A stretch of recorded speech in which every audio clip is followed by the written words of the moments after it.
पाकिस्तान आज की डेट में एक ऐसी कंट्री बन चुका है जहां के लोगों के लिए सुख भरे दिन कम और दुख भरे दिन ज्यादा हो गए हैं। और आज के इस वीडियो में हम पाकिस्तान की सबसे बड़ी टेरिटरी बलोचिस्तान के बारे में बात करेंगे, जहां के लोग अपनी इंडिपेंडेंस की फिर एक बार मांग कर रहे हैं। So hello everyone, welcome to learn with Filmology. Let's get started. लेकिन 30 दिनों से मैं यहाँ बैठा हूँ, 30 दिनों से उनको पता नहीं है कि तुम्हारा मुकाबला बिरयानी खाने वालों से नहीं है, मुजाहिदों से तुम्हारा मुकाबला है।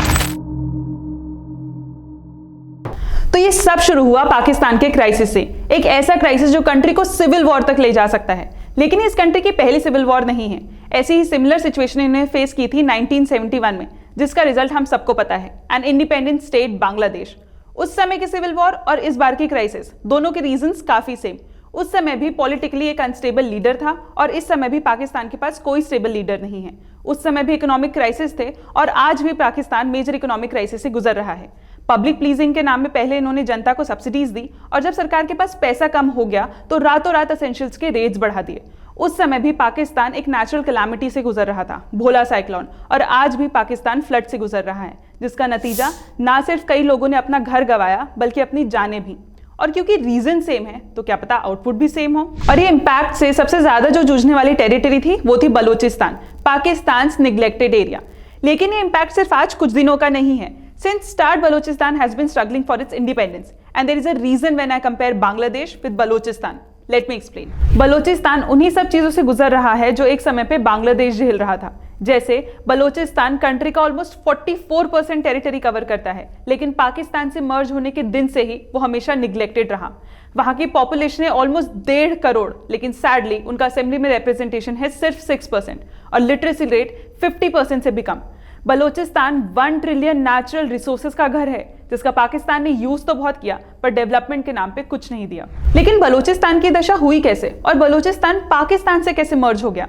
तो देखो, आज का प्रेजेंट डे बलोचिस्तान इन 4 प्रोविंसेस में बटा हुआ था।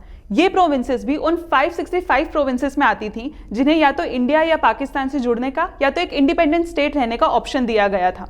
ये 4 प्रोविंसेस जो हमने देखी, उसमें से सबसे मेजर प्रोविंस थी कलत, जिसे रूल करते थे खान ऑफ कलत। खान ऑफ कलत और जिन्ना में एक गहरी दोस्ती थी, और लेकिन इसके बावजूद खान ऑफ कलत कभी पाकिस्तान से जुड़ना नहीं चाहते थे और उन दोनों में एक सहमति थी कि कलत एक इंडिपेंडेंट स्टेट बनेगा। इसी को देखते हुए अगस्त 1947 को दिल्ली में एक राउंड टेबल मीटिंग हुई, जिसका नतीजा ये आया कि कलत और बाकी टेरिटरीज मर्ज होंगी और एक इंडिपेंडेंट स्टेट बनेगी। यहाँ तक कि 11 अगस्त को एक डॉक्यूमेंट भी साइन हुआ, जिसके अंडर सारे टेरिटरीज का इंडिपेंडेंस मुस्लिम लीग द्वारा रिस्पेक्ट किया जाएगा। फिर वो दिन भी आया, 15 अगस्त 1947 को कलत और बाकी टेरिटरीज को इंडिपेंडेंट स्टेट घोषित किया गया। काफी समय तक ये टेरिटरीज इंडिपेंडेंट रही, लेकिन फिर ये अफवाह उड़ने लगी कि शायद कलत इंडिया से जुड़ना चाहता है।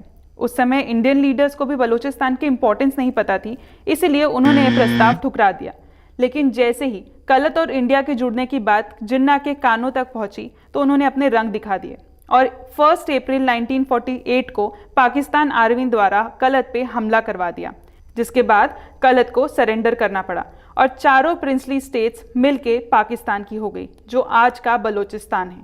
और ऐसे ही 225 दिन का आज़ाद बलोचिस्तान जोर ज़बरदस्ती से पाकिस्तान में मर्ज हो गया। So this was the video about Balochistan. आप लोग मुझे ये बताइए कि क्या बलोचिस्तान एक इंडिपेंडेंट स्टेट बन सकता है, और अगर बनेगा तो क्या वो इंडिया के साथ जुड़ना चाहेगा? Comment your answers below. Until then keep learning.